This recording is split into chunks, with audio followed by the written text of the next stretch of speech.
Hannah, what kind of tree is it? It's a Chris Pine. It's a Chris Pine. Yeah.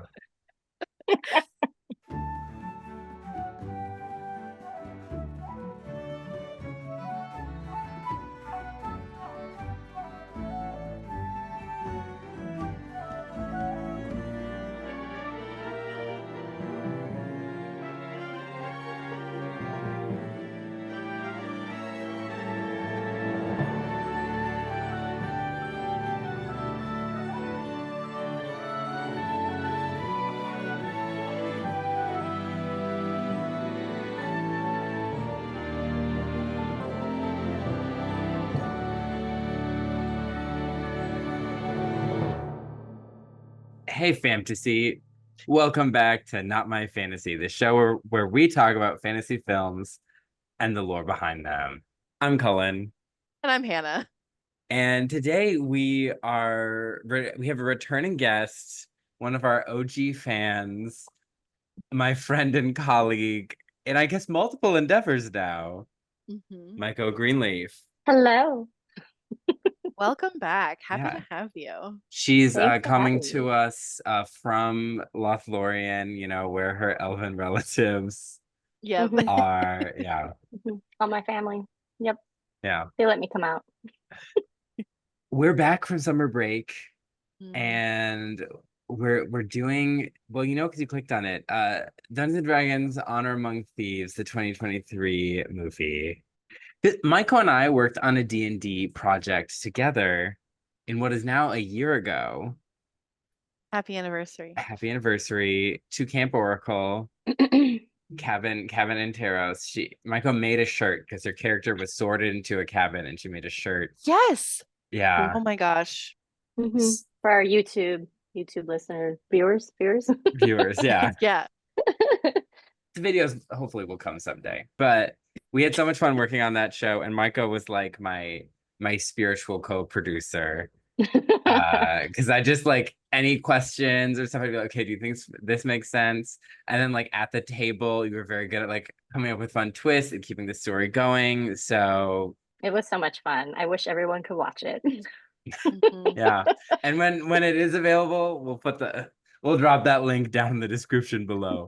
Exactly. I'm DMing a campaign right now, and after doing like a televised Twitched format, I can't go back. I'm kind of like, it's gonna be 6 episodes. Like it's not as tight as when we're filming, but I'm like limited series, like Yeah. one arc. If we do the arc and then later we want to plan to do more, sure. But like open-ended is in some ways less work, but it's also like I think like when you plan movie style, it's a little more rewarding for the players. Yeah. It was a lot of fun when you were DMing and we knew that it was going somewhere. Mhm. Yeah, like you Yeah. guys had like a destination, even though it is about the journey, but you guys had a destination, like goals that you were gonna reach. And that was exciting to watch too. Thank you. Yeah, Hannah was a watching. I was watching, I was chatting. Yeah, you're Yep. in the chat, keeping that chat alive. We're a very small indie show for Outside In, a local theater, which was like brand new, and they're really popping off now. But Mhm. we were their first like production in a while. So but that was D&D of yesteryear. We're here to talk about D&D of also yesteryear because this movie came out in 2023. And our lore, well, we've all seen this movie before, right? Before this recording, Yeah. yes. I saw it in Yeah. theaters, actually. Same. Mhm. Yeah. And that was before, I think I was maybe right around the time when I had sort of discovered Dimension 20 and was like kind of like, I mean, I'd obviously like been aware of D&D. I'd played a couple little sessions with you, Cullen. And so like I was familiar with it, but I was like actually like really getting into it. So this movie came out kind of at like the perfect time for me. Loved it then, love it now. And that's Yeah. the podcast, everyone. Thanks All for coming. right. Thanks for tuning in. Yeah, I saw this in theaters and I was like, I saw it with a friend who had never like seen or like played D&D, but which surprised me. but 'cause he's a nerd. And he's okay with me saying that, I'm sure. But we were like, oh, let's go see a movie. I was like, oh, this one's out. Do you want to go see it? He's like, sure. And it was cool because he works in VFX, so he had like interesting takes on that. This movie, not spoilers, I'm just kind of like no thoughts had empty when I watched this. Yeah. I just watched it and I'm like, nice, I'm having a good time. And then, it really captures the D&D energy. Michael, have you seen it before, right? Yeah, yeah. We were, I mean, definitely gonna watch it because I've been playing D&D for like 15 years or something. And so we're like, yeah, D&D, but also I've been so nervous about like those kinds of movies because they've generally been pretty terrible. And like you're like, well, that was fun, I think, but like maybe I don't need to watch it again. But this one we're like, okay, the trailers look good. And Matt was like, yeah, my husband, he was like, oh yeah, we definitely have to go watch it. And then we came out of it and he was like, that was the best movie of the year. Like, oh, okay. But yeah, no, we watched it. We brought the kids. Nice. Mm-hmm. Yeah, that's actually something I think is like really good about this movie is that I think it does a good job of being family friendly without being like overtly like sawed down, I guess. Like Yeah. I think it's very accessible. Even for people who don't play D&D, like my boyfriend had never played, he had been interested, but like it's just like I think it is a very accessible movie in that way that like it's just a fun adventure, you know? And that was kind of the goal of the movie, was to be like a heist movie, something that even if you don't like fantasy or D&D, you know what's going on. Yeah. You want to live in the world with the characters. I'm actually trapped in quicksand right now. With Edwin Oh and no, Holga. don't Yeah. move. It's just gonna make it worse. Yeah. So it's a little sandy down there, but we're having fun. Oh. And but yeah, it's just like a very fun, lighthearted, and I didn't even realize till you said it right now, like it is pretty family friendly. Like, Mhm. but it didn't feel like I was watching like Right.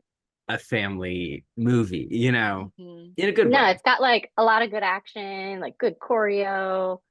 My kids were like slightly scared by the ending time, like Yeah. that whole sequence was a little like, but no, in general, like it was good. So apparently there was a D&D trilogy of movies. I was aware this wasn't the first one. It was a trilogy. You mean so the one I I know think of they're has not Jeremy connected. Irons. Yeah, yeah, I know of that one. I And have my seen boyfriend's been it. trying to get me to watch it. I was like, I don't know if I'm ready for that. It's not a fun bad, because I watched it for Shitty Movie Night with Katie Yes. and Buckles, which you ain't remember from Pinocchio True Story. And it was so not fun. We watched another movie after, the Bratz movie, the live action Bratz Oh, movie, which there you did go. deliver, and I would recommend for ironic viewing, featuring the iconic line, "You don't look deaf." It's like, well, you don't look ignorant, but there you are. Wow. But yeah, nothing. The D&D movie was just like a slog, and apparently, so I'm like, the fact that there were two more, I don't think they were connected, but there was from Weird. 2000 to 2012, there was a trilogy. Whoa. And most people were like, these suck. And then in 2013, they're like, let's do another one, because that was kind of the D&D was kind of going through a bit of a renaissance with fifth edition. Like it was kind of becoming a lot more mainstream, I think, nerd culture in general in like the 2010s. So this one went through development, lawsuit hell. It jumped between studios, between Warner Brothers was being sued by like Hasbro and Universal, and it ends up at Paramount. So like it jumped around different creatives. Chris McKay and Michael Gillio they had a version, but eventually it went to the screenplay by Jonathan Goldstein and John Francis Daly, Sweets from Bones, and Michael Gillio. So, Yeah. fun I fact think about Sweets is my mom thinks we look like each other. And spoilers for Bones, when he died on the show, my mom couldn't watch Bones anymore because it like upset her oh too much. wow. Yeah. I think John Francis Daly I mean, I guess I can see that you guys kind of look similar. Yeah. But I think he also was a writer on the first Tom Holland Spider-Man movie, He's Homecoming. written a lot of Yeah, things. Like so I think, yeah, and I can see the sense of humor in this movie. Like yeah. it's a very similar sense of humor. So JFD and Jonathan Goldstein directed, and this movie was it was a critical success, but it was kind of considered a flop as it made 208 million on a budget of 150 million. So like with marketing and everything, it was like a tight, just kind of barely breaking even. But there's still talk of a spin-off or like a spin-off TV show for Paramount Plus, everyone's favorite streaming service. I don't endorse any streaming service, but I'm and gonna say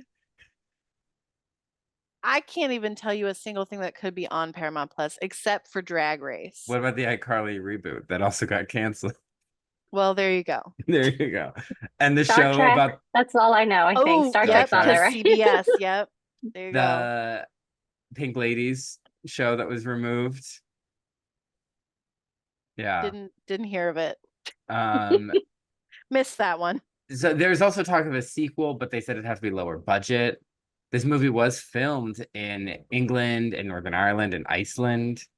And characters from the animated Dungeons and Dragons TV show from the 80s appear as cameos in the High Sun games as like some of the other competitors. Oh, that's fun. Yeah, that was fun. And they're just trying to capture the vibe of D&D, which I feel like it did successfully. So that's the movie, but what's the game that brought us here? Well, Well, we did do a D&D episode. uh-huh. We made our own D&D characters. Well, I guess you had already made yours and sort of introduced him to the world. Yeah. I made Activia, Yeah. not the yogurt. Or was she? I haven't seen her and the yogurt in the same room. But I remember, from what I remember, that she, for some reason during that session, I was like, oh yeah, she loves berries. Like berries are her thing. That's how she heals people. Yeah. And then it turns out, was it what? It wasn't a cantrip. What was it? Goodberry? Yes, Goodberry. There was like a spell or something, and I was Yeah. just like, it was meant to be. Yeah. So go listen to that episode. I think we talk a little bit about the game, how it works, but we talk a lot about how to make a character and how those stats kind of affect gameplay and stuff. But we're just going to kind of go over the history of the game of D&D, which obviously inspired this film.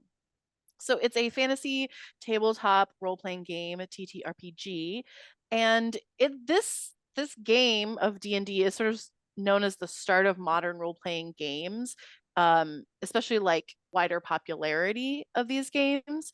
And it has since influenced video games in general, but especially like RPG video games. It was designed by American game designers Gary Gygax and Dave Arneson back in the 70s, and it was first published by a company called Tactical Studies Rules Inc., but they were bought out by Wizards of the Coast, who was acquired by Hasbro. So basically, Hasbro owns the property of D&D, all of the editions that we'll talk about. Foreshadowing for some things we might be talking about later this season. Oh, fun. As I drink from a foreshadowing cup. Love that it's foreshadowing, and I'm produced on this podcast, and I'm like, no idea what he's talking about over my head. So that'll be fun. So the idea for D&D originally derived from miniature war games, which is sort of like a general type of tabletop game. It's like a war sim using miniatures, and miniatures being like the characters, weapons, and the vehicles, and also the sets.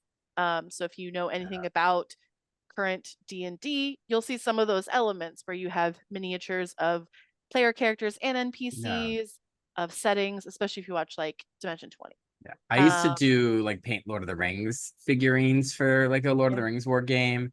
And my dad, and like he was very into like kind of World War II, probably. But I think he also did like knights and Romans. Yeah. So different time periods. My dad, I mean, he likes to paint models and stuff in general. So he painted more than he actually played the game. But Yeah, and that's a big part of like hobby shops and stuff. Like that's why they were so big, is because people were getting into just miniatures in general, but because they can do sort of this war sim game, it's sort of strategic and it can also be cooperative. And what's interesting about the miniature war games is there's generally two types. Oh, look, Cullen has a little Yeah. mini. Yeah, Francesco. There he is. Oh my goodness. I should make He's it a little activity, although I made her in The Sims. yeah, close enough. So the rules for D&D sort of originally came from 1971 medieval miniature war game called Chainmail, which Gygax and fellow game designer Jeff Perrin, kind of with combined efforts, created. So Jeff Perrin had originally wrote the original set of rules. It's basically like a medieval combat, hence chainmail, very medieval. And then Gygax added magical elements, like fantasy elements to it. So like heroes and superheroes, wizards, and mythical creatures like elves, orcs, and dragons.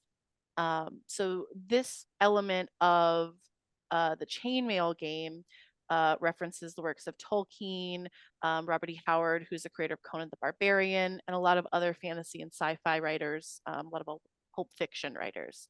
So a fun fact, some of the names of the creatures originally that they wanted in D&D, they had to kind of change because Tolkien Enterprises was like, no, no, no, you can't say hobbit. So hobbits became halflings, ents became treants, etc. I always wonder about how did orc somehow become public domain, I don't but know. hobbit That's a good one. and ent didn't, because halfling treant that goes beyond D&D. They're almost like fantasy convention now, as a lot of D&D creatures kind of just become fantasy convention. D&D has a huge, like we talk about this a lot when we talk about the lore behind things, is it's kind of, it's like we have like vague medieval thing, kind of goes through some fairy tale linguistic stuff. Tolkien codifies it, and then D&D like recodifies it, and that's how we get what we think of as the thing. Yeah. I don't know. There actually wasn't much about orcs except for a little bit later in the research, but we'll get there. We'll get there. So the magic system that D&D sort of created was borrowing from Jack Vance's works, and then the alignment system, sort of the original three alignments. So lawful, neutral, chaotic. Chaotic. I think it was those three. Mm-hmm. Came from the novel Three Hearts and Three Lions by Paul Anderson. So there's a lot of stuff that they reference to create D&D. And so using sort of the general idea of miniature war games more broadly, and then chainmail's specific sort of medieval combat rules, and also those fantasy elements that Gygax introduced, Gygax and Arneson created the role of the dungeon master for D&D, in addition to those other elements. So this is the storyteller, referee slash NPC controller that leads the players through the adventure or an episodic turn-based combat campaign. Hannah, yes. What alignment are you? Okay. Well, I don't want to be such a square, but I'm pretty sure I'm lawful good. Interesting. I was thinking, I feel like up until 25, I was probably like a solid lawful good. Now I feel like I'm not fully chaotic. I'm a very like or structured person in my life, but I'm a little more neutral good. I think that's where I'm at right now. That makes sense. That makes sense. How do you, Maiko, how do you feel? Where do you feel? Probably neutral good. I feel like most people kind of land around there. Yeah. See, Maiko's incredibly organized, but she does like to start shit. And that's where I'm like, I can't decide lawful or chaotic, so I guess I would not be lawful. Yeah, I'm a rule follower to a T. I genuinely want good things to happen to people. I'm a square, and I'm fine with that. Yeah. I mean, I probably was earlier in my life, that in my Hufflepuff days. I'm a Hufflepuff, so yeah. I can't digest lactose. I'm more Ravenclaw. But yeah, so that's sort of just the general creation of the game. Again, that came out in the 70s. And there have been 5 major editions of the game. with multiple republishings packed with additional content, supplemental materials, all that good stuff. So the first edition was through TSR, Tactical Studies Rules, and they had sort of the 3 booklets, and every edition since has had multiple books that's come out as part of the edition.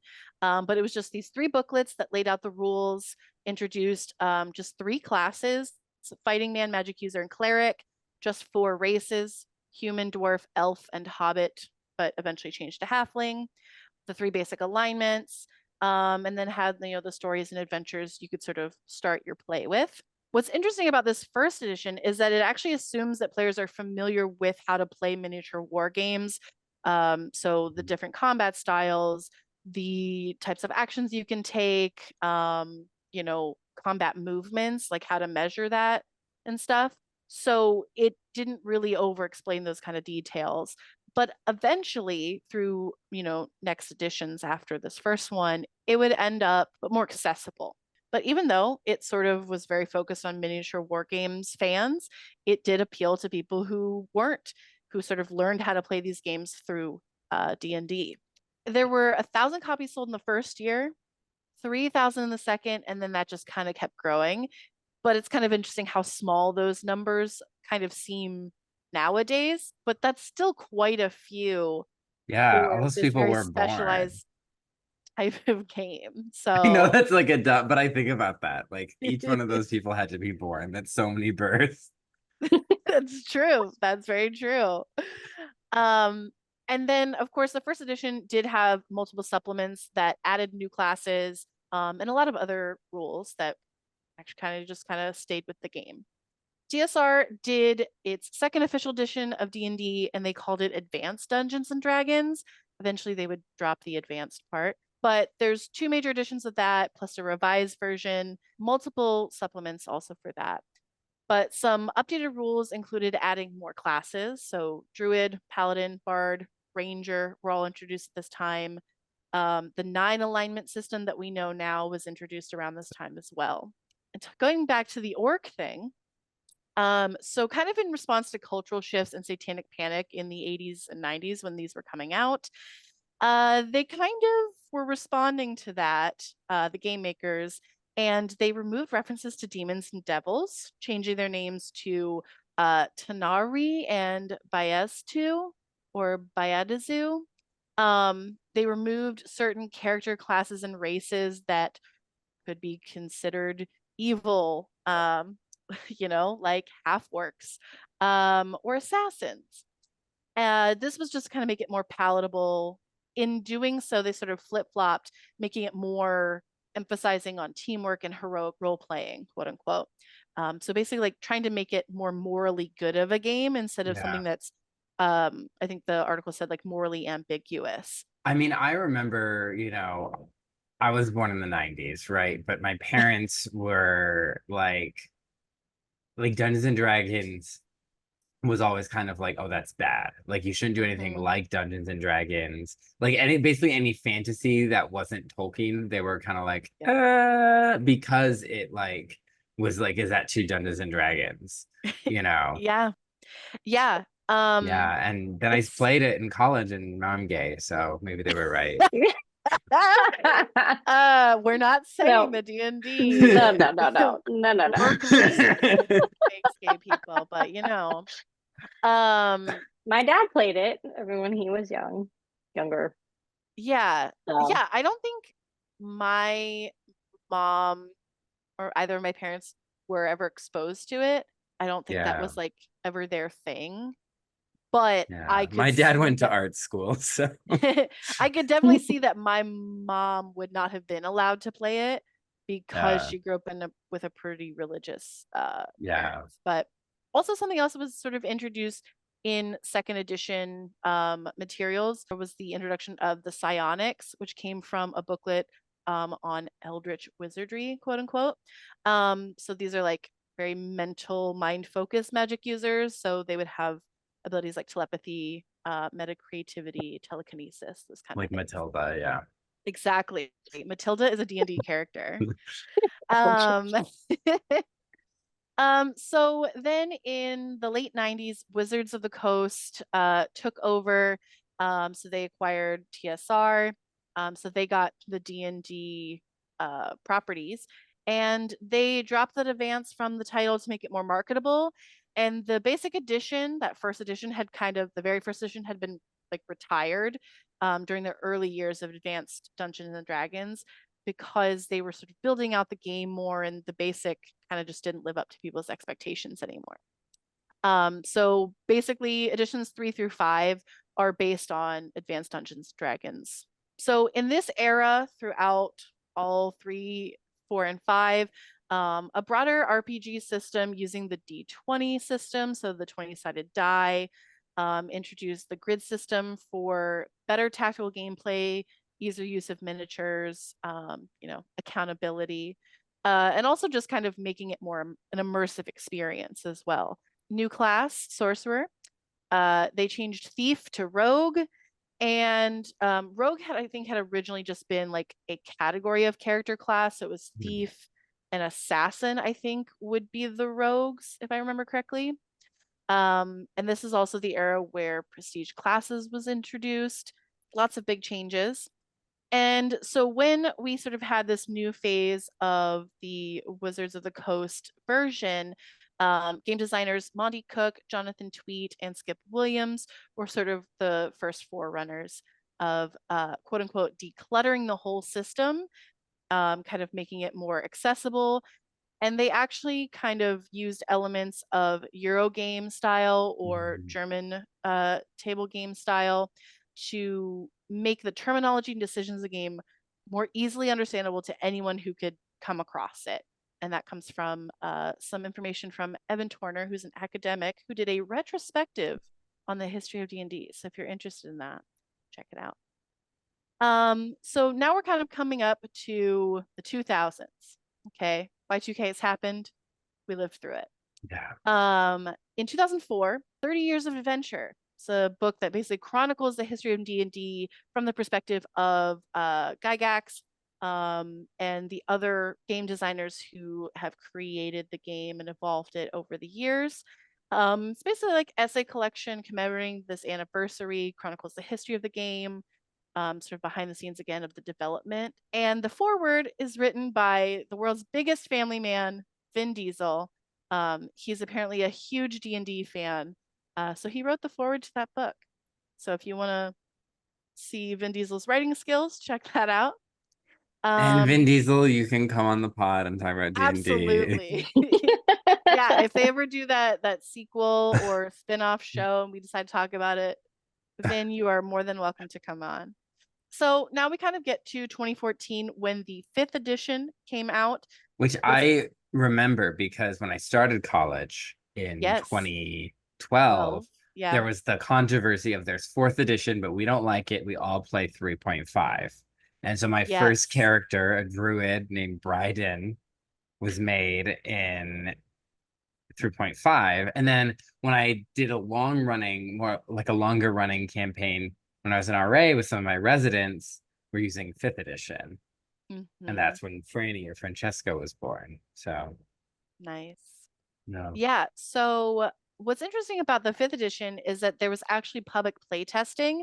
So they released versions of the game in 2012 and 2013 and got feedback from players. And so that kind of all went into building the books that came out for the 2014 through 2015 edition. There's also a free PDF version of the basic rules and some of the other supplemental materials. And then in this new edition, there were sort of new campaign guides and rule books, monster guides, all that good stuff. And this is also the era where they introduced advantage and disadvantage mechanics for action and combat throws. And there will be a new edition coming out. I think it comes out soonish. In September, in time for my birthday. But so the 2024 edition coming out in September, so perfect timing for us to release this episode. Oh my gosh, it's a celebration of the 50th anniversary of the game. So 50 years of D&D, pretty crazy to think about. They've released a lot of videos on all the different classes and all the new mechanics. And so I've listened to some of them. I've my kind of thing with D&D is, D&D reminds me a lot of working out, and there's like a whole influencer culture around it. And Yeah. sometimes like what they're talking about is just like this self-contained culture that it can be very interesting, but really almost distracts you from doing the thing. I don't know. So Mm. there's the new rules. I'm like, oh, interesting. And then like all these videos about what's wrong with the new rules or this or that. And they're like, as we all know, this rule in regular D&D is broken. And I'm like, wait, we all knew? I didn't know this.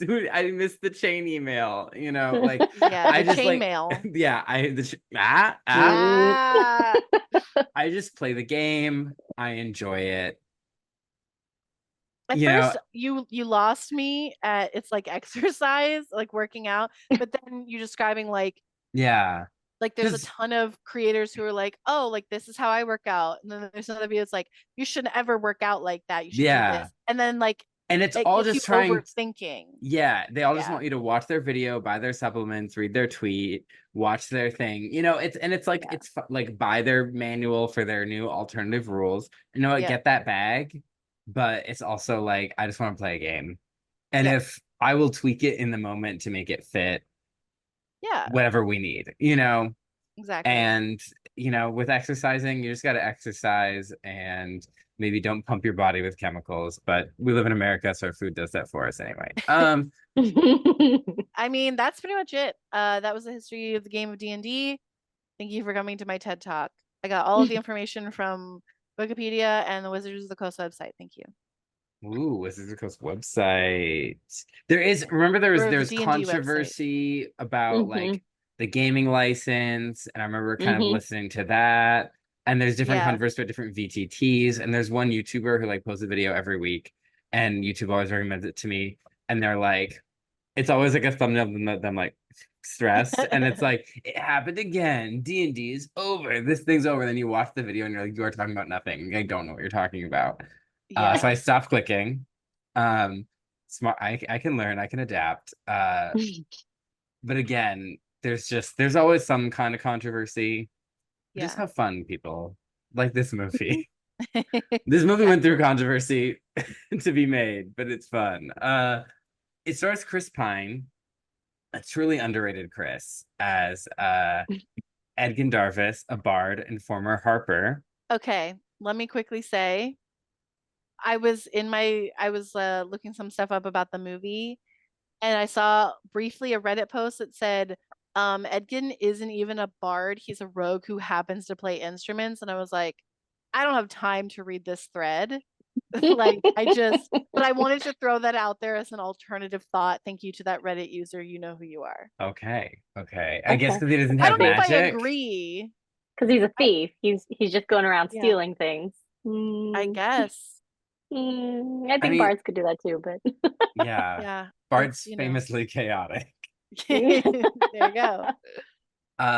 We have Michelle Rodriguez as Holga Kilgore, the barbarian, Roger Jean Page as Zank Yandar, paladin, Justice Smith as Simone Omar, the half-elf wild magic sorcerer, Sophia Lilith as Doric, a tiefling druid, Hugh Grant as Forge Fitzwilliam, Chloe Coleman as Kira, the daughter, Daisy Head as Sophina, the Red Wizard, Jason Wong as Dralis, Red Wizard assassin, was the Red Wizard, like I'm Red with Elmerfudd. like you're a little kid. Bradley Cooper as Marleman, Holga's halfling ex-husband, Ian Hanmore as the Tam guy, the evil lich. It's like Yeah, Saz Tam, and yeah, Georgia Landers as the Adarvis, the Christopher Nolan style wife. dead Yeah. wife. She was borderline parody of the dead wife, and I Yeah, almost appreciate it. I was like, you know what, this is so on the nose, it works for me. Because yeah, she's literally yeah, like in the white sheets and yeah, yep. like all those videos, like laundry is our thing, Christopher. yeah. Like those TikTok. Yeah. Uh we're not Uh, gonna this movie's set in the Forgotten Realms, and I'm gonna touch on some of the lore, but what's great about this movie is you don't really need to know any of it. yeah. Uh it's a setting, it's probably like the biggest or one of the biggest, most popular D&D settings. It was made by Ed Greenwood as a child, and he began to use it for his personal D&D games. And he started to add more and more details to the world and its history for his players. And he started publishing articles about it in a magazine.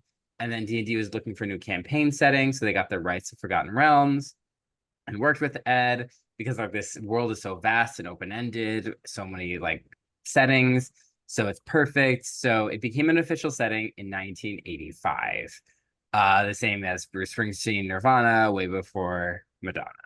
Yeah. Yep. And then so it featured in numerous novels, campaigns, games, including the Neverwinter Nights games and the Baldur's Gate games.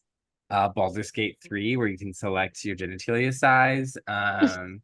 Okay, not for that reason, but I was excited when they're like Baldur's Gate and they like mentioned it in the movie. And I'm like, Yeah. That game is, And I think is cool, yeah. did Baldur's Gate came out in 2023 too, right? The same, I guess, yeah. because it was Game of the Year last year. So yeah, D&D and this like fantasy RPG, like it's popping off again. Yeah, it's going through a moment. Mhm. So there's also in this world, there's the Thayans. The Red Wizards of Thayan are like elitist imperialists. They're evil. They love slavery and demonology. They have 8 chief red wizards, with the greatest is the Shazaz Tam. Shazam. Shazam is Zachary Levi. He's Zachary He would be Levi, good at this. dictator, imperialist, yeah, demon he's an lover. undead archmage with a purple crayon. I'm dead. So yeah, they're the Red Wizards, and then you have Neverwinter, which is like this big multiracial city, and it's famed for being very civilized. Like it has skilled craftsmen. It's just like a place of like order. It's just kind of like your classic perfect D&D city. It's kept unseasonably warm despite its northern location because there are fire elementals in the nearby mountains. So hot springs, they kind of keep the water and the air warm.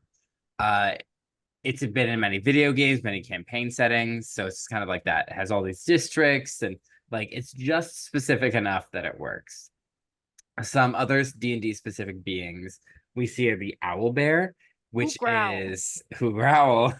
It's based on a kaiju figurine that that Gygax found in like a game shop, and then he turned it into a D&D monster. And there's a couple factions from Forgotten Realms mentioned, like the Emerald Enclave, which is like an organization of druids and bards and nature people devoted to protecting nature, maintaining the balance of the natural world, and the Harpers, which are like good aligned freedom fighters. It's like bards and rangers, elves and humans. They're supported by good aligned deities who value freedom, the arts, and nature. Wikipedia gives you a whole list of all the deities that support this. They oppose the Red Wizards specifically, and imperialism and elitist powers. So their goal is to create numerous smaller kingdoms where the rulers are close to their people and concerned with their well-being, rather than like large warmongering empires. Love that. So yeah, local rule. So vote in your local elections, I'm everyone. just gonna say that make sure you're registered, vote if you are of age, vote in your local elections, because I mean that's where a lot of the stuff that is affecting you day to day is gonna like happen. So the Harpers get out there. Are registered people to vote. Yes. Yes. Yeah. You could be a Harper. Be a local Harper. Be a local Harper. Take your Brat Summer to a Harper Summer. Harper election year fall. Harper election year fall. So let's get into the plot of this movie. We start in Revel's End Prison, where we meet this hobgoblin who's like brought in, and we get to see this big prison, and he's brought in to meet Edgin and Holga. And he's all like, I've never shared a prison with a female before. And you're like, oh my God, Andrew Tate's here. I thought he was in Romania. Prison in Romania. I don't know. But he's bothering her, and he's like, don't bother her till she's had her potatoes. You know, she's like, gotta let her eat a potato. So she basically breaks his neck. She's like, don't bother me while I try to eat my potato. She sets it down.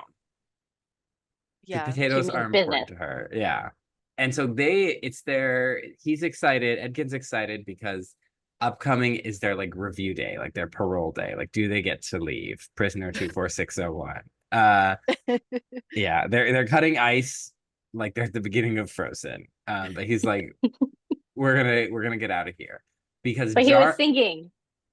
Yeah, It was like and he his was intro singing. to him, his bardness was him yeah, singing. if you're gonna make a D&D character sing, that's you're giving bard.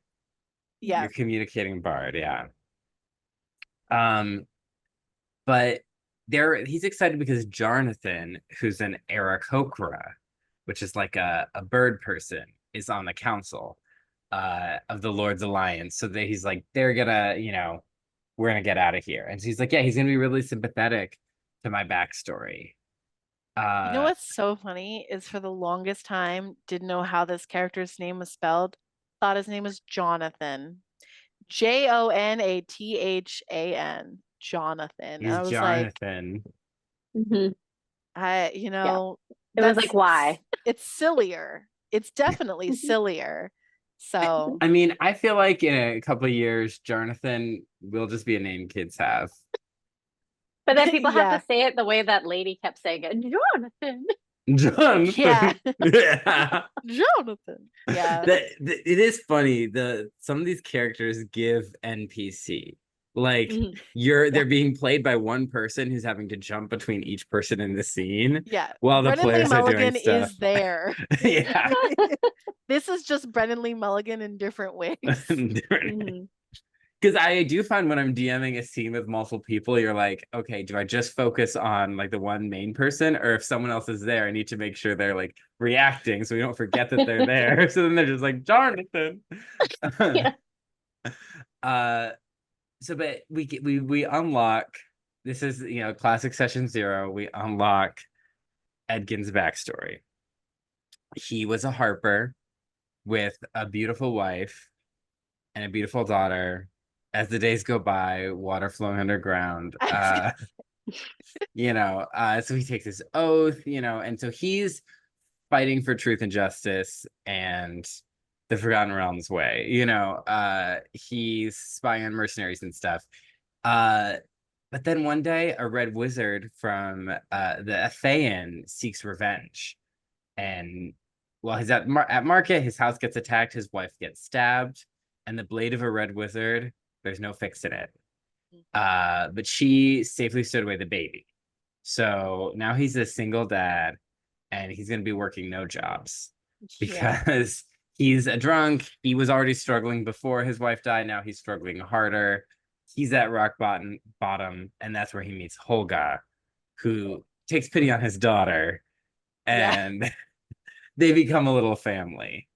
But they start thieving because they're like, we need to be able to provide, which is how they end up with an invisibility medallion for Kira.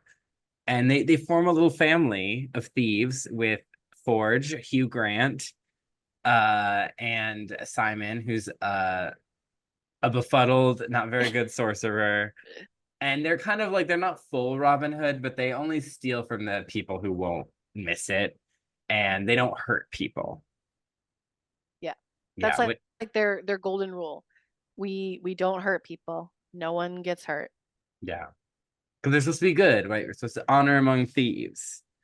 And it's very hard when you're DMing and your D&D party wants to start killing randos. You're like, wait. There's always at least one player who's like, what if I just like killed them? And you're like, but then Forge is like, oh, meet Safina. And she's a wizard in creepy robes, and she needs you to rob a Harper stronghold because she needs a Harper. And so they go and they rob this place because he convinces Chris Pine because there is a tablet of reawakening to resurrect his wife. And so they leave the daughter with unclear who. Nobody. Alone in the house.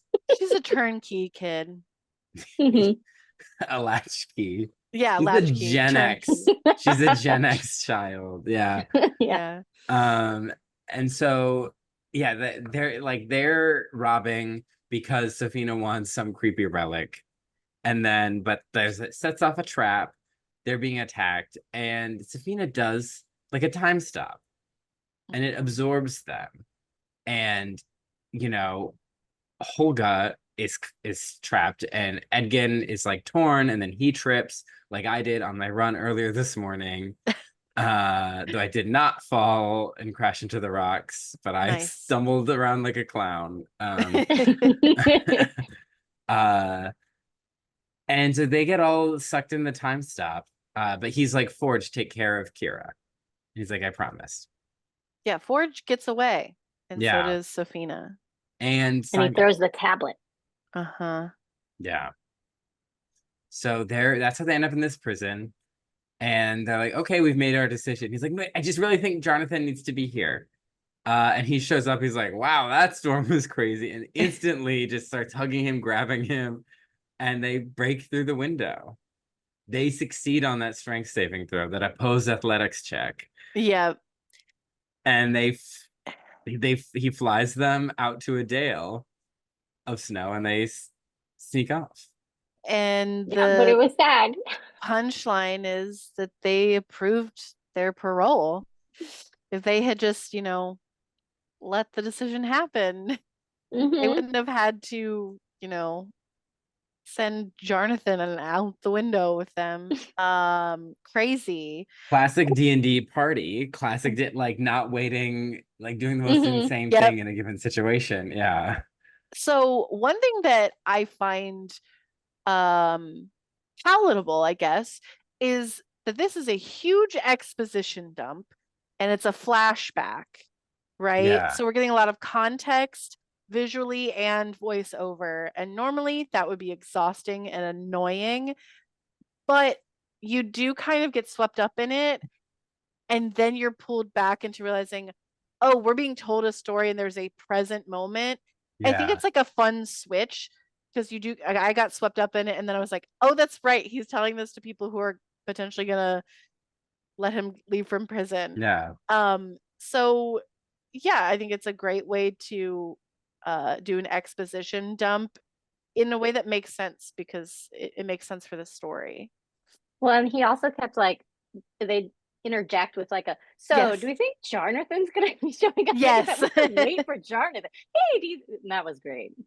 Yeah, it I think you're right, Cullen. Like it's that energy.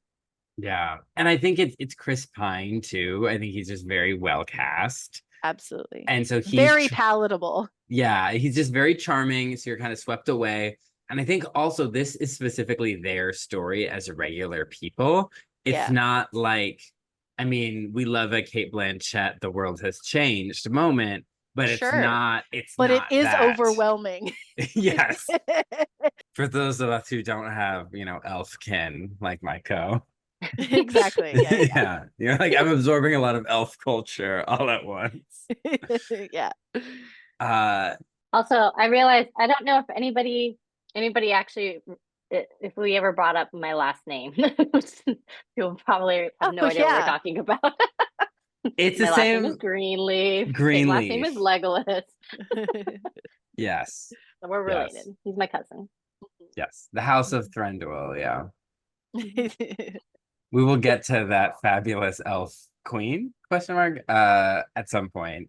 I don't know when I can emotionally tackle the Hobbit movies, but we'll have to at some point. Gotta do it.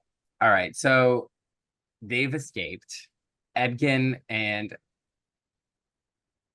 Holga. I always want to call her Hogarth because I think that was the D&D character I had, or it was an NPC I played. Hogarth. Yeah, and she kind of talked like Mark Simpson. She was a druid orc elder. Love she was like that. somebody's mentor. God. Yeah. So they're like, we need to go back. We need to find Kira. She's not at the cottage anymore. But they see on the map, they see that Forge has become the Lord of Neverwinter. Yeah. And he brought back the High Sun gladiatorial games. So they're like, all right, we need to let's go to him. And so they get in pretty easily. And they're like, yeah, we got parole. And they're waiting, and Kira is like, oh, Holga, oh my gosh. And then she's like, hi, Dad. And he's like, I made you mittens. Or made this food. She's like, what is it? Mittens. Yeah, and of Okay. course it's Neverwinter Yeah. in Yeah. Neverwinter. So, And I'm he's like, glad he picked up a hobby though while he was in yeah, prison. Staying mentally fresh, some having something to focus. Sudoku, some knitting. Yeah, exactly. And he's like, Kira, why are you so like you seem upset? And she's like, because you're acting like this isn't your fault. He's like, Mm. ooh. So they meet Forge. He's obsessed with whether or not his tea is hot or cold, like a British person. Yep. And he's like, yeah, the old lord was sick. I stepped in. Um, And you then the know, Lord died, didn't he? no, No. which I Oh, thought he did. yeah. But Yeah. then at the end, that's not true. Oh, Yeah. yeah, that's right. Yeah. And then That his there happens to me every time I've seen this movie probably like 4 times, and I'm always like, oh, so he's dead. And then it's like, oh, that's right. I literally already forgot. Forgotten and realms. they're like, you still forgotten realms, forgotten Am I right? information. Yeah. And they're like, you still work with Safina? Like, she's the reason we got caught. He's like, no, you are because you went after the tablet of riches. And he's like, what tablet of riches? So I find out Forge has been telling Kira that, Yeah. that he left her for the tablet of riches. And he's like, no, that's not true. And she's like, why are you lying? And then like, well, look, he's a liar because they're not on parole. Like, they're being hunted down. This is hard to watch because Yeah. while I agree that, like he was a little reckless, but he's just a dad trying to get back to his daughter and he essentially wants to like restore his family in the way he thinks is best. It's hard to see that like his daughter has clearly been manipulated, but he can't really tell her that. And then Yeah. like he's already kind of dug himself a hole getting there, and it's just gonna be much easier for Forge to it's hard to watch. Yeah. And they don't drag it out too long though. It's like Right. painful, but they don't do there's those kind of liar revealed like Shark Tale-esque kind of stories where they're really building to that big Are you talking drag. about the Will Smith film, Yes. Shark Tale? That's the first one that came to mind. Bug's Uh-huh. Life. Bug's Life is another one. I'm sure there are live action ones. Nope, Um, there are no live action ones. I'm trying to think. My brain went to my cousin Vinny, but he is a lawyer. Chicken There Little. wasn't Yeah, there wasn't enough of a gap because I feel like otherwise there should have been some conversation with like Holga because she seemed to like still trust and believe in Holga and they never Yeah. got to that point. Yeah. Yeah, I think Holga was like, wait, he's lying, and so that was enough of a seed to plant for then Kira to believe him Yeah. later. I think Exactly. that's because she trusts her. Yeah. She's basically her mom. Mhm. And he sends Kira off and he's like, oh yeah, I loves the idea of someone looking up to me, worshiping me. I like love being a father. Uh, you know, I don't know if that's how parenting feels for you, Maiko, but uh You love being worshipped by your kids. I mean, my Riona did make me this pretend sushi where I can take it off and it says heart, heart, heart, mama, but I can put it back on, but it But it's doesn't fall sushi. in. Wow. So, these moments, I guess. that is like being a god, isn't it? Yes, Yeah. exactly. You got an offering, Yep. That's what Ariana meant when she said God is a woman. Yeah. Yep. Uh, Amazing. so he's just like he's just obviously he just likes the idea of having a puppet. Yeah. He's not really invested in he takes care of Kira like financially, but he's not really invested in her long-term health. And late at one point he says, the fact that you see good in me makes me feel good. You know. So Not great. meanwhile this is when we all got trapped into quicksand. I don't know if I was there for this scene. You're moving around a lot, and I'm Yeah. surprised you haven't sunk lower. Well, it's an ability I have where I'm partially resistant to quicksand. Uh-huh. It's a Uh-huh. feat I took. Yeah. Yeah. Instead of the like the level 3 or wait. level 5 skill buff I could get. I took a feat and it's partial quicksand resistance. Yeah. Yeah. And this is the only time it's ever come in handy. Yeah, finally useful. So he's like, Sofina's trapping them, and he's like, yeah, I meant for you all to get captured. I don't know how Simon got away. Like I like how like you're gonna go back to prison and we'll collect the bounty. He's basically revealing that he and Sofina were working together back during the time of the flashback. Yeah. And so all of that was meant to happen. Forge knew he was gonna escape. Yeah, so he was already working, I'll say, with Sofina, from his perspective. It's with her. And so they're gonna be executed because he's like, oh, take them back to prison, collect the bounty. And Sofina is like, cut off their heads. I would love to know where people get their guards in movies because they're always so loyal and yet inept. And I feel like if you read any like historical stuff, it's like sometimes so hard to get your guards to do what you need them to do. Minions. Yeah. Literally the minions. The yellow banana minions. Also, I have to say, I can't believe I forgot to send this to you, Cullen. So I went to go see a movie last night, and I went to a Regal for the first time in a long time. I don't know if you guys are familiar with Regal theaters. But anyway, they had like basically like a birthday party room, like you might see it like Chuck E. Cheese or something. The lights were on, there was decorations, there was no party to be found. But in many of the seats were minion balloons. Giant minion balloons. And I was like, oh my god, it's a minion convention. So no one else, no humans were in there. No, okay. I have a picture. I like that because if it was a person alone with minion balloons, I'd feel upset and maybe a little sad. But if it's just the minions getting together, it's not gonna send. I just see Dork. Yeah, gosh, I'll have to send this. I'll try to send this in the chat. Okay, gotta look at this picture of this minion convention. It's a potential security issue. Oh my god. Oh, this would make me so happy to walk into that.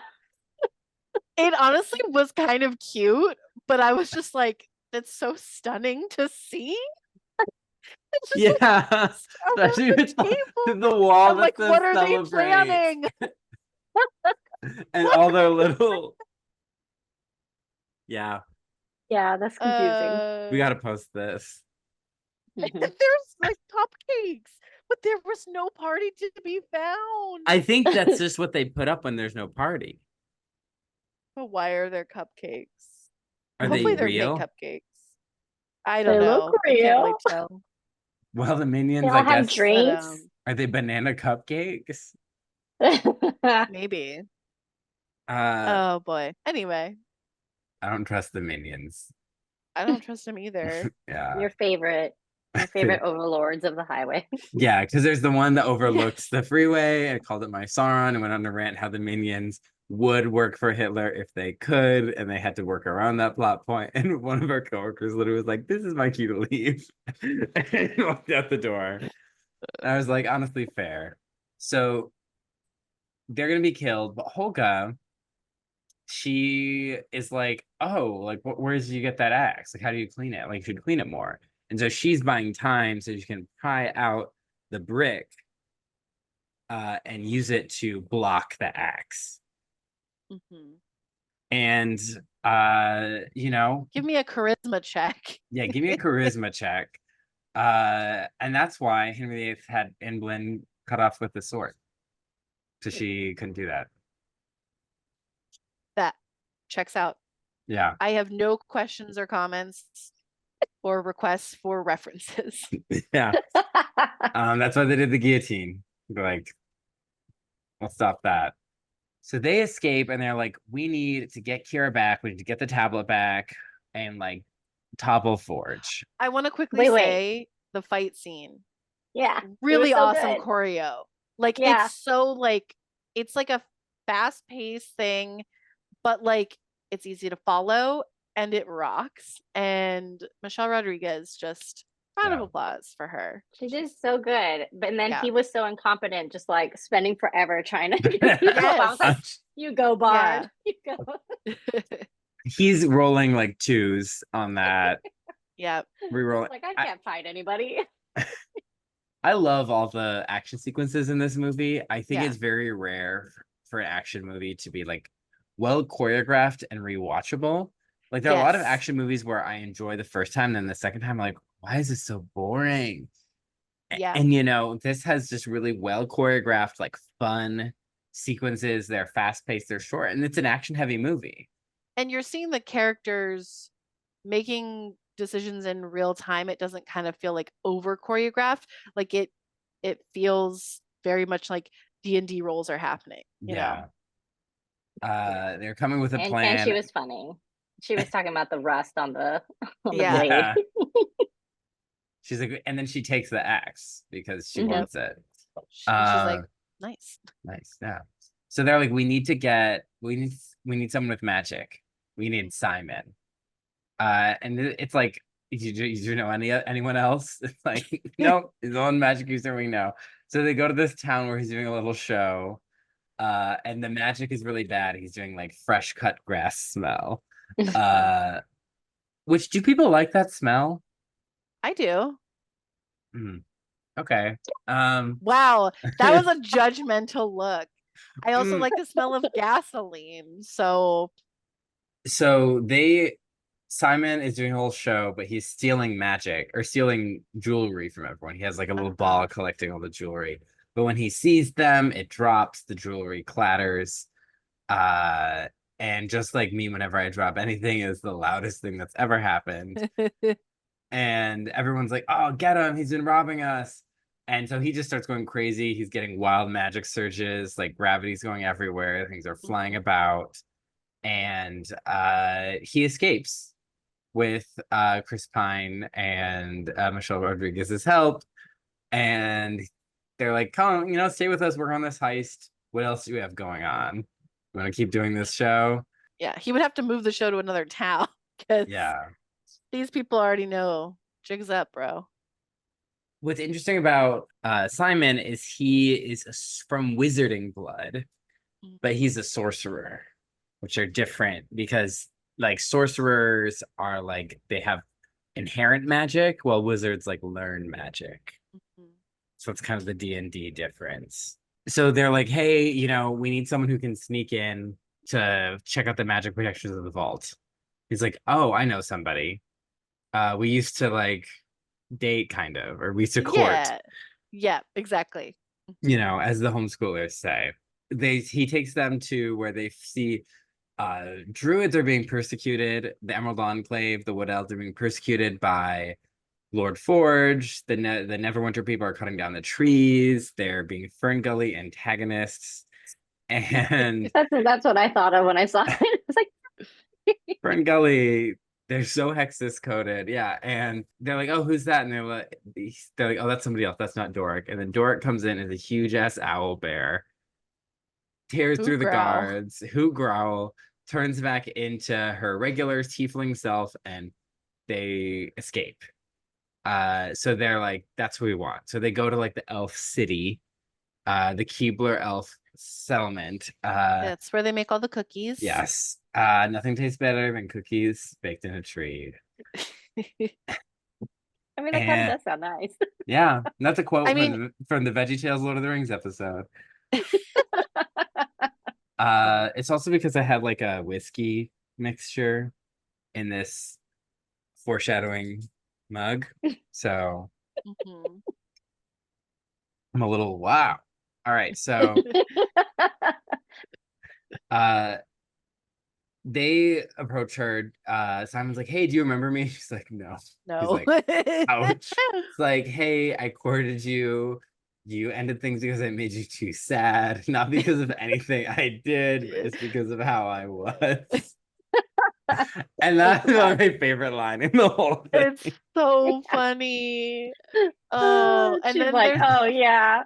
Yeah, there's that flicker of like remembrance, and you're like, oh no. He's like, Yikes. yeah. And so they're at a Mhm. tavern. She's like, yeah, I was a tiefling, but my human parents didn't want me because tieflings are like part demon. And she's like, so they didn't want me. And so they left me, but the wood elves took me in. So I don't trust humans. I care about the environment. Lord Forge is threatening us, trying to destroy our homes. He has to comply. And they're like, well, we're going to take him down a peg. And, we have someone who's strong, someone who does magic. And she's like, well, what do you do, Chris Pine? He's like, well, I make the plans. And he's like, well, after you make the plan, then we don't need you. And then he's like, well, if the plan fails, then I can come with another plan. She's like, so you make plans that fail. So good. It's fantastic dialogue. It just felt very self-aware. Yeah, it's kind of like the movie being like, wink, wink. We know he's just here for the charm, and you do too. It's great. But as any D&D party knows, you need someone you can get those high rolls, those persuasion checks. You need the charisma. Yeah, that risma. That riz. I'm just brought back to the time where I first heard that term. I was like, what the fuck is riz? Yeah. So Doric goes in to check out the magical security of the vault. So she's a little fly on the wall, and she sees Sophina talking with like the Lich Lord King of like, yeah, we're gonna purge this city of its living filth and make an army of undead. And so because she like takes her hood off and she grows all red, and like Forge like walks in on her, it's like all red and evil, and it's like, oh, hey, like you might want to put your hood on, like the investors are here. I love how the implication is he did just find out now that she's a red wizard, but it really doesn't. It does not bother him. Yeah. He probably assumed he was like, yeah, she's not a good person. Okay, neither am I guess. And she's just like. Also, fun fact, the actress who plays Sophina, I recently just watched her in a Netflix show called Shadow and Bone, which only had 2 seasons and was canceled. And I didn't find that out until I was halfway through the first season. I'm like, I am already invested, so I'm gonna finish what content they give me. But anyway, she was in that, and she plays like such a more bubbly character. And so I was just like, okay, this girl has range. Like she's also very creepy in this movie. She does a really good job. Yeah. So yeah, solid acting for her. And so she senses something is off, but they're going through, like he's showing them the vaults, he's charming them up. He's like, oh yeah, the previous lord is more of a vegetable, And they're like, so Sophina, explain the seal of the vault. It is protected by the seal of Morden Canaan. They're like, okay. But then she's like, there's a wild shape among us, and she sees the fly, and then she's like starts screaming, and we get a great chase scene. It's like a fly, then a mouse, the guards are running around, very Nimona coded. Yes. She's an owl. Was that our last episode besides the fantasy? Yeah, wow, look at that.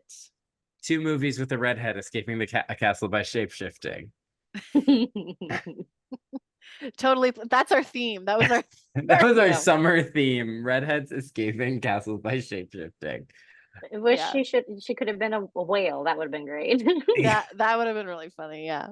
And so she's darting around. She becomes like a hawk at the window. She's being shot at. She turns into a cat to land. She's turns into like a little bird thing hiding in the town, and when Sophina's chasing her, she turns into a deer. Because earlier, Holga had been like, oh, we should get her to sneak in. And Holga's like, oh, like as a deer. And Edgin's like, oh yeah, because all the deer in the castle. And she's like, don't make fun of me. And then she's like, so she did have to turn into a deer. Yeah. Oh, terrific. Yeah. A whale reminds me, while we're on summer vacation, we guest starred on Shoot the Flick to talk about Night at the Museum. Night at the Museum. I was like thinking Night at the Museum, but the only words that could come out of my mouth were Cloudy with a Chance of Meatballs. And I'm like, that is not the movie we were talking about. Night at the Museum, which does have a whale in it. Yes. in a For a split sequence second. that made us have a lot of questions that we didn't want to think about. Yep. But we had so much fun on their show. They're so fun, and we had so much fun talking about that movie. Yeah. Definitely check it out. Yeah. Shoot the Flick, Night at the Museum, and also check out their other episodes because they're very funny. They are. They talk about movies. They're a couple, and they're about movies that like one of them hasn't seen before. Yeah. And they were on Time Traveler's Wife. Yeah. Yeah. Frankie was. Yeah. So check them out. Meanwhile, they're like, okay, in order to get through this seal of Mordenkainen, we need the helm of, I had to write this, helm of disjunction. Conjunction, junction, what's your function? Yeah, I think that too. And so, but Simon's like, oh, well, that won't work. He's like, I can't do that. I can't attune to the item. It's too powerful. And Edgar's like, you'll figure it out. You'll figure it out. Don't tell anyone that. It'll be bad for morale. Yeah, this was crazy. He's a very complicated protagonist where like he's making some decisions that you're like, you're putting pressure on this baby sorcerer who like has bad anxiety. It's like, oh, like I get why you're doing what you're doing, but you're also potentially putting other people in harm's way. So he's very complicated and complex. And that's why he would be me. In a D&D setting, and in some of my someone will be like, I haven't done that before. I'm like, well, you'll do it. I believe in you. You'll figure it out. You're great. Like, I've never written a musical before. My friend in high school, and he's like, I've never done that. I'm like, well, you can. I'm sure you can. We'll do it. And yeah, that's a little bit me. And there are times where I'm like, maybe I should think before. I'm just like, yeah, you got this. I believe in you. But yeah, like, we're gonna do a podcast. It's like, oh gosh, I don't know. Can we talk about Glee that long? Yeah, I'm sure we'll figure it out. Yeah. Most of the time we talked about Glee, like 80%. I was gonna say 80% of the time we talked about Glee, 20% was anything else. Yeah, especially as the show went on, we're like, I can't talk about how much of a brat Rachel Berry is again. So, but they're like, yeah, this Holga's ancestors fought to get the helm. Yeah. So they're going to visit her ancestors. But on the way, I believe this is where they stop by her old hometown, or not her hometown. She was exiled from her tribe because she married someone that she wasn't allowed to, which was Silver Linings Playbook. His name is Bradley Cooper. Bradley Cooper. I was gonna say he has a character name. Marleman. Yeah. What's so interesting about seeing him in this role is that I'm like, this is a comedy. What is like dramatic actor Bradley Cooper doing here? And then I was like, oh yeah, wait, no. He started in comedies. Like that's where he actually got like his popular start, and I completely forgot. So I had to remember that he's actually got good comedic timing. So yeah. So he's a sweet little guy. Yeah. And he's like, well, I tried to build a life for us, but you were so sad about the life you gave up. And that you couldn't enjoy the life we built. And I'm like, wow, that's actually really powerful stuff. Yeah. Yeah. Honestly, this whole sequence, and then like his new partner comes in, big buff lady, just like Michelle Rodriguez. Everyone handles this super maturely. And I'm like, wow, look at that. Positive communication. Yeah. Yeah. And so he gives her back the walking stick she gave him. And so I love that this scene is both like mainly relevant for us for insight into her character, but they did, as we'll find out, give it a plot little scene. Yes. So well planned. And so, but to cheer her up, Ed starts singing a drinking song. He's giving her some inspiration points. He's doing a song of rest, if you will. Yes. And so they go off to go. Oh my God, wait. I just thought of this. So when he what's his name? Edgin. When Chris Pine. Yeah. when What Chris kind of tree is it? Pine Chris Pine. He's a Chris it's a Pine. Chris Pine. When he tells Simon that he can do it, that's him giving him bardic inspiration. That's literally what that is. True. Oh my Yeah, gosh. so it does actually make sense. If you know the game, He's a bard. he's a bard. Fuck He's a that bard. Reddit user. Meet us in a parking lot. Time to Uh, throw down. We're gonna throw down Disney Channel style with a rap battle. multi-class eventually, can't you? You can Maybe multi-class. yeah, so maybe he's Mhm. A bard rogue but- multi-class. Mhm. Yeah, you know what? I got Yeah. beef with that Reddit user, and I didn't even read the whole thread. I just saw the line. Anyway, Yeah, he's Uh, definitely a bard. Yeah. we're coming up to one of my favorite parts of the movie. Oh, but in the was- cemetery? It was included in the trailer, but it was not totally ruined by the trailer, and I appreciate that. That's a I skill. really do. Yeah. Yes, good trailer making for sure. So they are digging up. They have a amulet that allows them to ask 5 questions of a corpse. Brings them back to ask them 5 questions. Because Dork is like, oh, you can raise the dead. He's like, yeah. Well, actually, I can just like ask a corpse 5 questions, and they go back to being dead. And you can only do it once. So they dig this guy up, and it's just a comedy of, does that count as a question?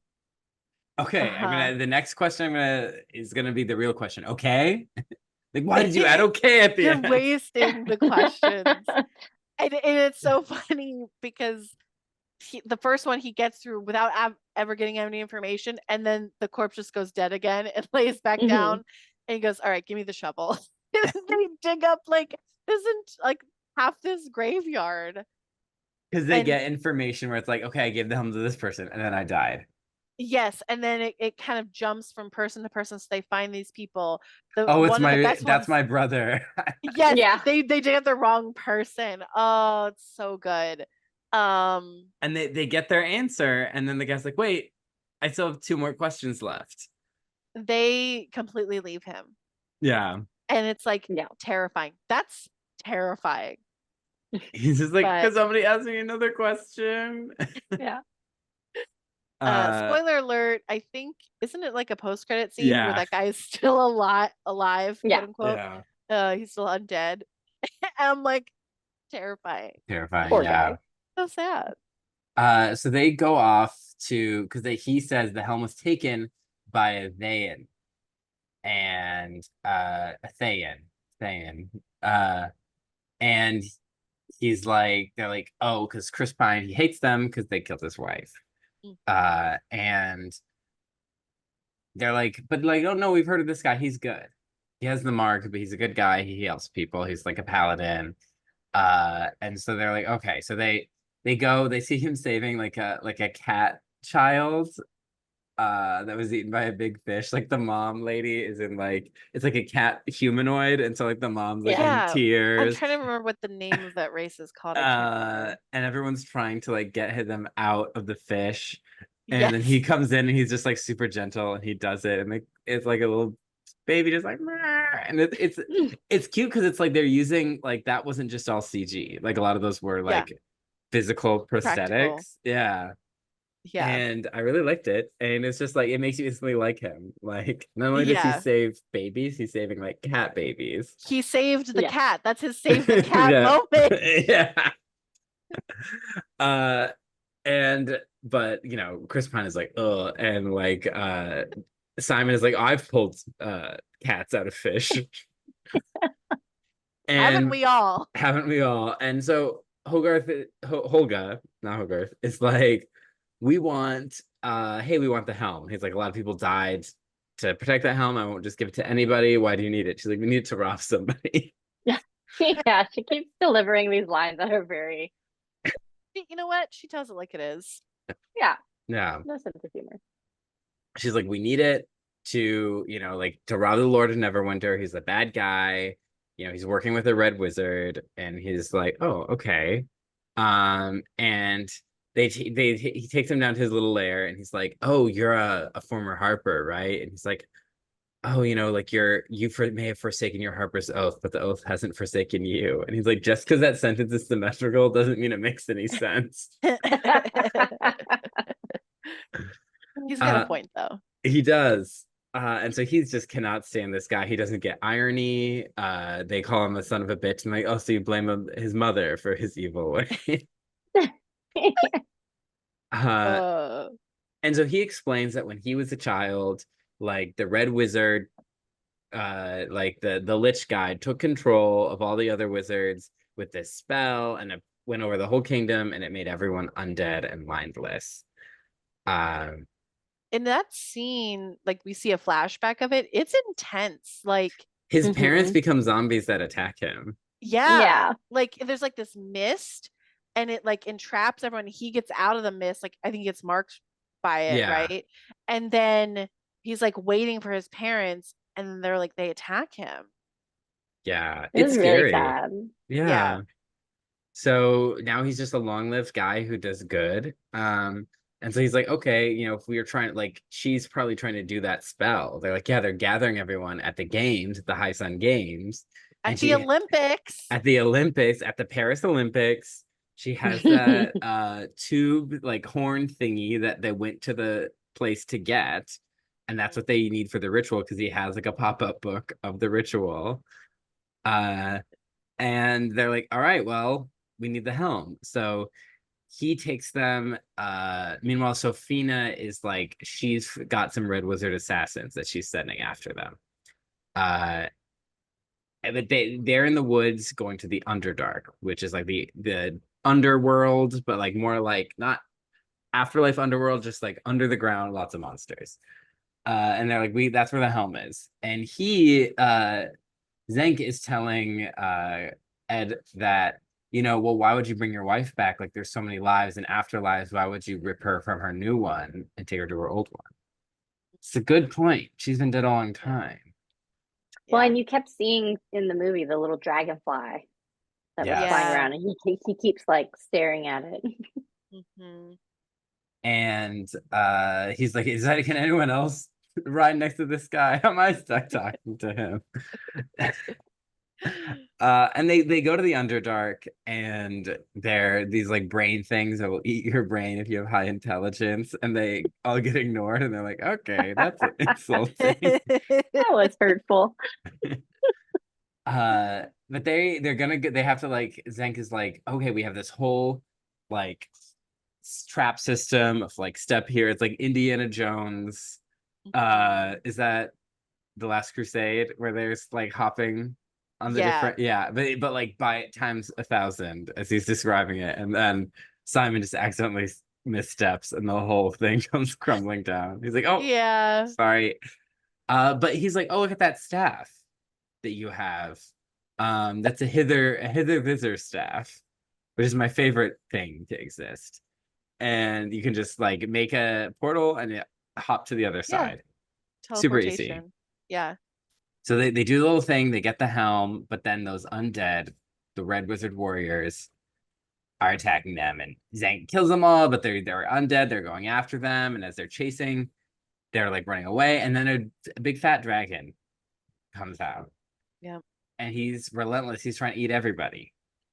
But it's so great how fat he is. Yeah, he's just like, because he comes out and you're like, oh no, it's a dragon, and then he's like, brum, brum, brum. Yeah. They're like, he found a new lair. They're like, did he eat the old one?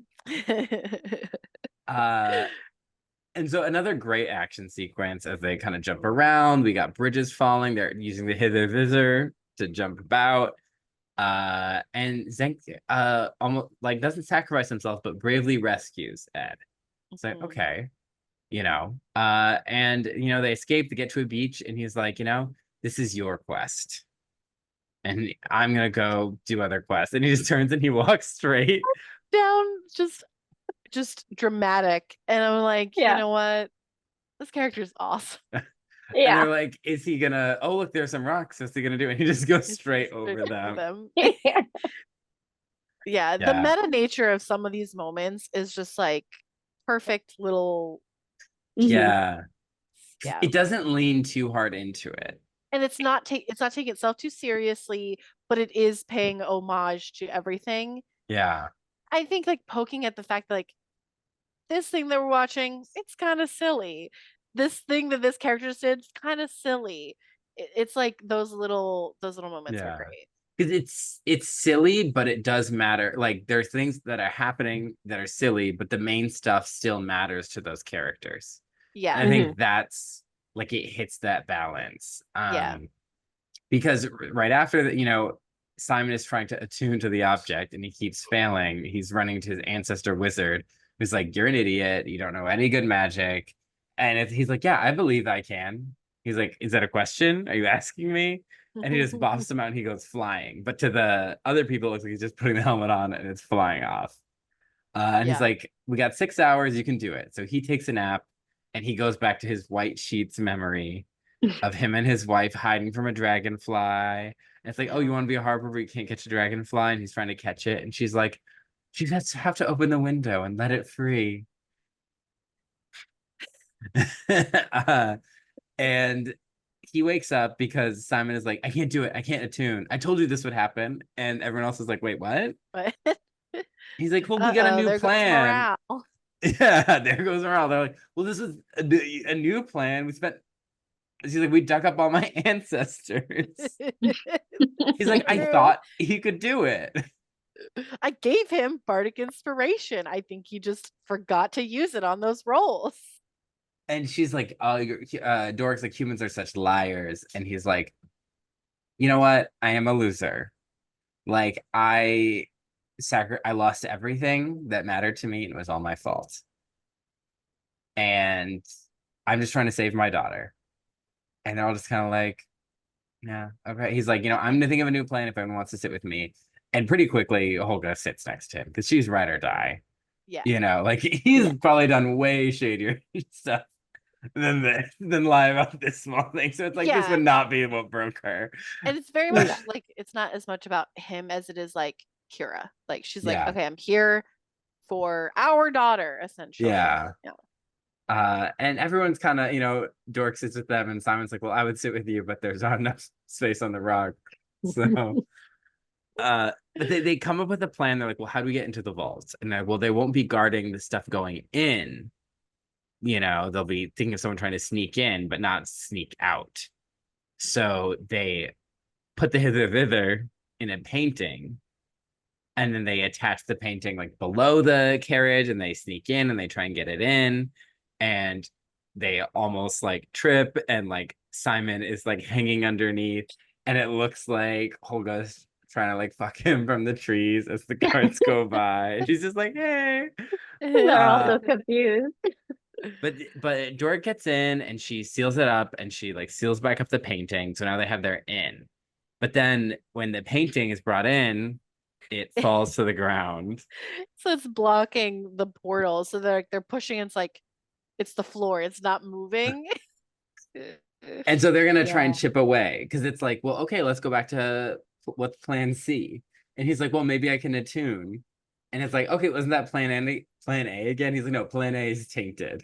This is plan C." And she's like, "Okay, well, I'll keep chipping away, then maybe I can go back in." "Well, isn't that plan B?" No, like that's no, plan B is tainted. It's all about, the marketing. It really is. It's all about morale. And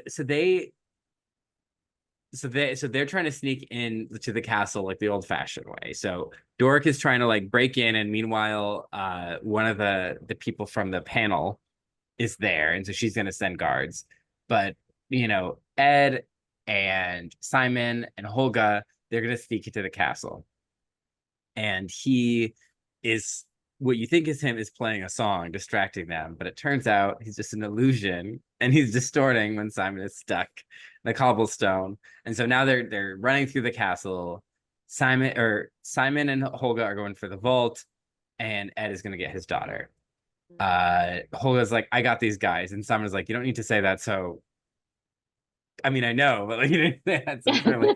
And there's a great fight sequence, but my favorite part is when her axe like falls in like the smithy, and she pulls it out, and it's all like red and like Yes. Yeah, and she's Yeah, like, it's badass. cool. Yeah. Yeah. That's why I was like, that's our friend Brittany, playing Yeah. D&D. Yeah.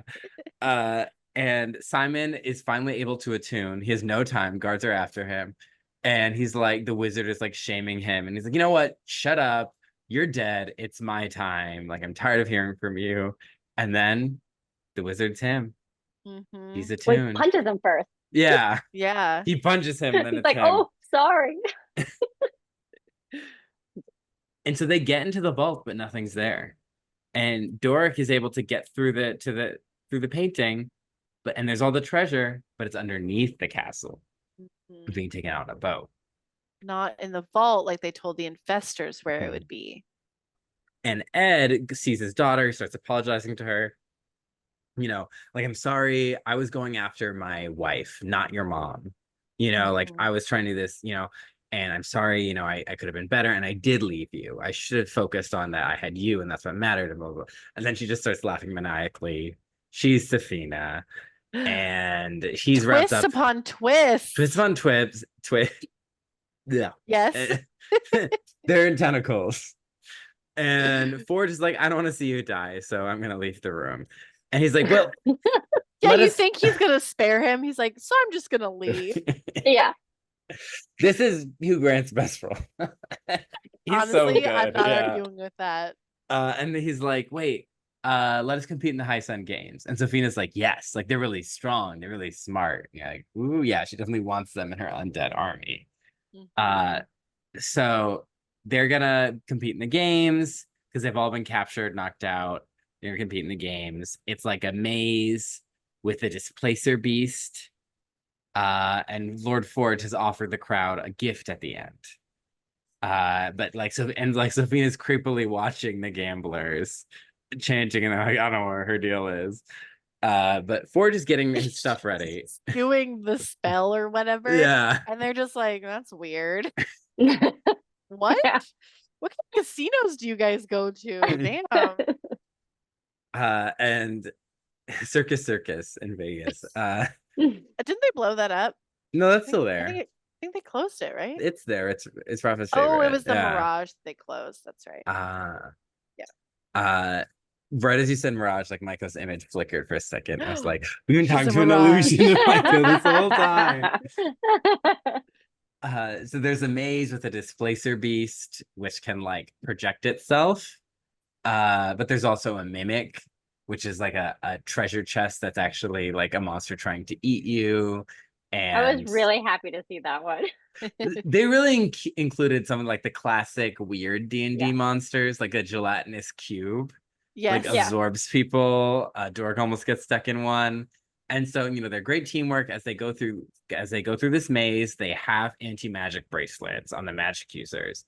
But when Dork goes through the cube, her bracelet gets stuck in the cube. So they almost win the maze or like get to the end, but then Ed is like, it'll just keep going. We have to get out of here. So they get in the cube. So when all it's like Hero Escape, if you remember that game, like all the like terrain will back in and they need to like be in the cube to go underneath. But if they get stuck in the cube, they're all going to die. But it's like only 60 seconds. We can do this. Dork leaves her finger out.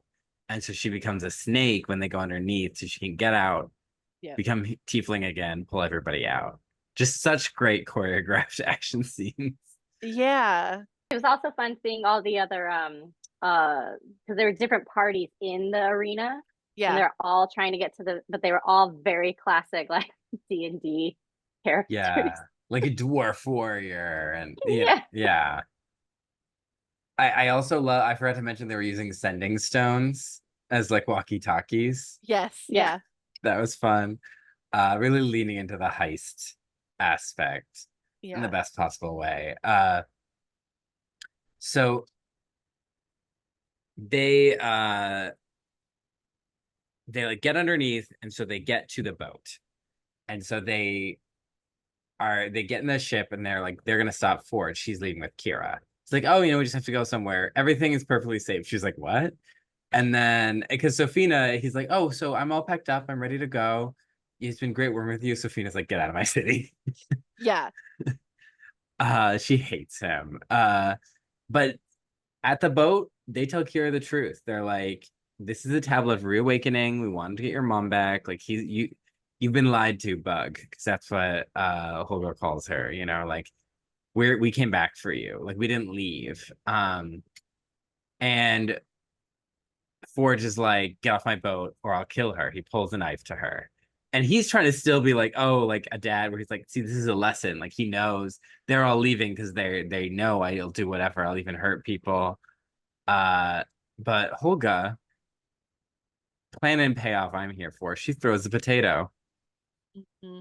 and it hits him and she breaks free. And so they're getting away with her and the boat.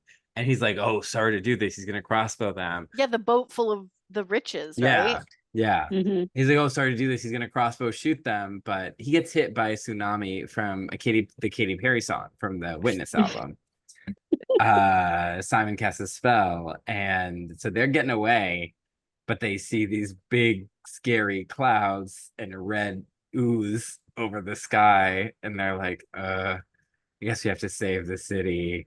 But Yeah. Kira does, she's like, oh, Dad, I'm so sorry I believed him. He's like, you don't have to apologize.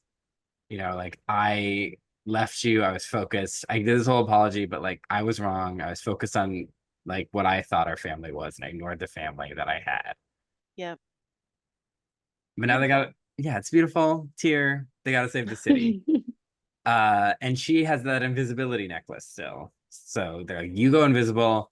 We got to fight this wizard. But first, they use the hither thither. It's just the best tool with the best name. And wait, but we forgot to say that earlier when they had gotten the helm, he had promised that he would give all the money back to the people. yes, the people of Yes. Neverwinter. So they're like, time to make good his on our honor. oath. Yeah. He swore on the Harper's like Bible Yeah. thing. And so they make the portal in the ship connected to the hot air balloon, which I'm Yeah. like, is this a Wizard of Oz reference? Because Forge is kind of a Wizard of Oz type guy, like a Oh, scammer interesting. king. Yeah. Yeah. I'm listening to the Wicked audiobook right now. But yeah, no, like because I almost called it a blimp. The hot air balloon is over like the stadium. Yeah. And yeah, so I think it comes out of his Mouth. mouth. His mouth. Yeah. Because it's a face of it's Forge's face Yeah. on it. And Yeah. so like it comes out like he's vomiting gold pieces. Yeah. And everyone's like, oh, it's the gift. Yeah. It leads them out of the stadium. Yeah. And so yeah, they're all fleeing out to chase the treasures. And Sophia like looks down because she's like flying up. She like casts her spell on the gamblers, like the smoke is coming down. They're like, it's a Thayan, stop her. And she's like flying up. And then she looks down and stadium's empty. She's all dressed up with nowhere to go. Like she cast a big spell, nobody was there. And if a spell is cast in a stadium and no one is there for it to fall under, Did it really happen? did it really happen? So she's pissed. They show up and they're like, okay, you know, how are we gonna find her? And then she just like flies out of the sky, like angry. Like, oh, well, there she is. And she summons, like she turns a dragon statue to life. And you know, they're finding us the owl bear. I said the stone dragon, not Mulan. Not the Great Stone Dragon. Yeah. And there's such great like fighting. There's like her like muscly blood hand versus like a stone hand that Simon makes. There's, you know, people getting tied up in rope and jumping about. Like everyone's really working together to fight like the stone dragon and the sorceress and like, or well, she's a wizard. Sorry. And a red wizard. And it's a great choreographed like fight sequence that uses magic well. And I think they said that they didn't want magic to just be people shooting light beams at each other, and like smart. Yes. They like use real D&D spells. Like they're caught up in a bubble at one point, like flying around. Yeah, that was Riona's exactly. favorite part. My kids laughed hysterically at the bubble. And she's like, I had to deal with Ford Fitzwilliam and all his annoyance and charm and fake charm, and you ruined everything. And she time stops them. They're like, Simon, stop it. And he's like, I can't. She's too strong. And she's like, I'm gonna make you suffer like you've never suffered before. But Yeah. then he starts laughing at her, and she has an anti-magic band on that Kira put on because she could turn invisible. And turns out Simon could counteract it, and they were all just faking it. Mhm. So they win. The Red Wizard is like punted relentlessly by the Owl Bear Doric. Yep. Like she's dead again. Yeah. As she should be. She was gonna turn a whole city of people into her slaves. Like Yeah. I mean, it uh was really funny though how Owlbear Yeah. and like throws her up against the wall, and then stuff she falls and stuff falls on her. But you just gotta make sure that body is not in one piece if they're undead. Yeah. Yeah. Uh but that it turns out Olga was stabbed by a Red Wizard's blade. There's nothing Simon can do. She's gonna die. And she's like, don't be sad, and they sing the drinking song together as she dies. And he realizes he has this tablet of reawakening and that this is his family. And he sees the dragonfly and he's like, I need to set her free. And his daughter is like, yeah, he's it. And Well, so because he's she was stopping him like, I need you. Like she was saying that to Holga, and it was like, oh, Yeah. she doesn't need her mom, like her real mom. She needs her mom. Yeah. yeah. Exactly. Mhm. Yeah. And because he had initially not told her about it because he didn't want to break her heart, which I was like, fair.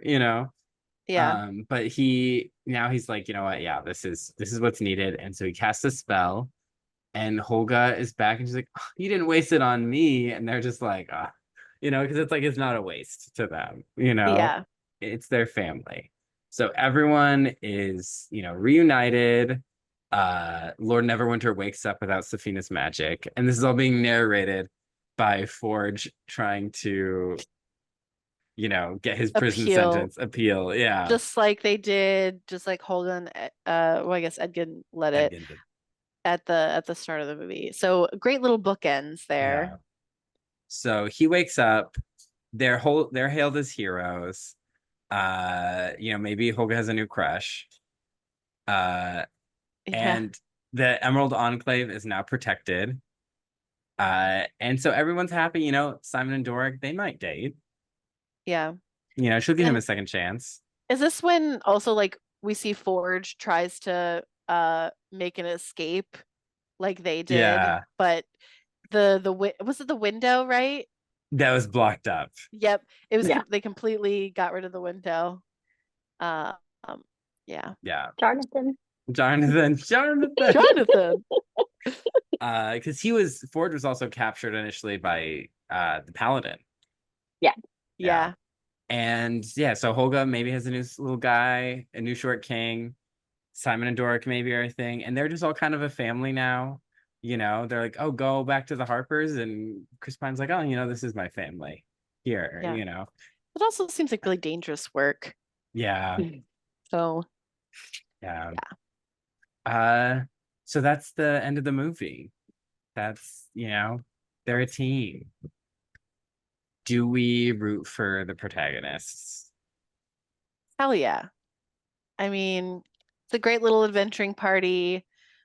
They're fighting for good things. Like, yeah, they're stealing, but they're stealing from the rich, giving back to the poor. But also, they are trying to get, this one treasure that could bring back someone from the dead that they want to bring back. And there's a lot of good stuff that they're doing to root for. They're not like they don't have like bad intentions. So Yeah. yeah. And they're hilarious together. They're charming, they're messy, they're kind of bad at what they do. Like everything's They're always a mess. relatable. Yeah. Yeah, absolutely. Yeah, the fact that like when I watch this movie, I think of who in each friend group would be who. It's just because it gives you that feeling of D&D. Mhm. And like our antagonists are fun. Like we have our charming This is kind of the classic D&D thing. You have like the charming, affable antagonist and like the big scary one. Yeah. Yeah, it's a fun movie. And I watch it, no thoughts, head empty, just vibes. Yeah. So with that in mind, was that your fantasy? Yeah. Yeah, for sure. Yeah, this is exactly the kind of fantasy adventure you Yep. want to live out. Exactly. Yeah, Exactly. you save the day. It's fun. You don't have to like end it in an arranged marriage or something like that. Exactly. Yeah. Mhm. Uh, It's a great time. So Maiko, thank you so much for coming on. Thanks for having me. It was Is there a perfect topic for us. I Yes. yeah, really wanted to like seriously. shower down all of my dice or something like this, but I forgot them. Yeah, Maiko has a huge dice Yeah. bag, so it would be like raining That would be down. so funny. Uh, Hannah, where can you find us? oh my goodness. Well, you can follow us on Instagram and TikTok. We are at Not My Fantasy Pod. Be sure to share the podcast with your friends and family. We're on iTunes, Spotify, YouTube. So wherever you or your friends, family like to get your content, your pods, you can find us and share us. Also, if you're on iTunes or Spotify, give us a 5-star review, leave a comment with that review, let us know what you love, or use emojis to describe how much you love us. And then, yeah, if you are watching on YouTube, hi, hello, you can. Smash that like button. Oh, we are so back, baby. So hit that bell, subscribe, hit that bell notification. Yeah, like the video, leave a comment below. What should we have them comment about? Who you would be in the party? Yeah, Like which character is so you? Yeah. I have Doric behind me. Very much feel a kinship. My first D&D character before Activia was a tiefling. So yeah, who are you in this party? Are you the bard slash rogue? Yeah, Are that's me. you the Yeah. barbarian? Are you a sorcerer? Or are you the baddie? Are Yeah. you a Thayan? Thayan, sound off in the comments. It'll be like a honeypot for the FBI. Yeah. So when I said foreshadowing, by the way, this mug changes colors, but I'd have to put hot liquid in it, and I'm not doing that right now. But Okay. it's hot in California. But this foreshadowing for next week we are doing, or it might be next couple of weeks. We're kind of going on more of a bi-weekly vibe now. But next episode. next episode, we're going into a major deep dive that I'm forcing Hannah to do because I forgot about it. I have so many thoughts, and those thoughts will at some point connect with Hasbro. There's I'm no holds back. Like we're talking about the lore and the franchise in general. Descendants. Yep. We are doing the 3 movies, the new one, the animated special. We are not doing the books or the web series. But I have watched the web series and I've heard someone talk about the books, so I will be able to like include some of that. But I was forever changed by the lore of Descendants. The movies are fun and we will talk about them, but like the things, wow. It's brain breaking. It is brain breaking stuff. It own ya movie. It only a movie. And I'm saying this as someone who watched 5 seasons of Once Upon a Time, which might come up as in this next episode. This is, I think, how I really want to play is it is about the movies, but also like Descendants to me just represents like a very huge cultural moment, not because the movies are that impactful, but they're reflective of like something going on in our society. I guess that's where I'm going from. And the movies are Kenny Ortega, and most of them are, fun Disney Channel musicals. I'm engaging with them on the level they are, but the things that they just throw at me, I'm still grappling with. Every morning, I wake up, I scream that Amy Adams doesn't have an Oscar, and then I deal with the emotional damage from the Descendants franchise. So I'm really excited to dive in. So Descendees, get ready. All you VKs. These are words that I don't really understand. And that's part of the charm. I need to be catching Well, up on some stuff. oh my goodness. Well, we will see you guys for next episode talking about the Descendants. Cullen will be torturing me with all of this, as if the Toas weren't enough. Now this is a poison apple's worth of lore. Mm, Poison apple cauldron. wow. Wow. Yeah. Well, Learn all the ways to be wicked next week, but in the meantime, bye. bye.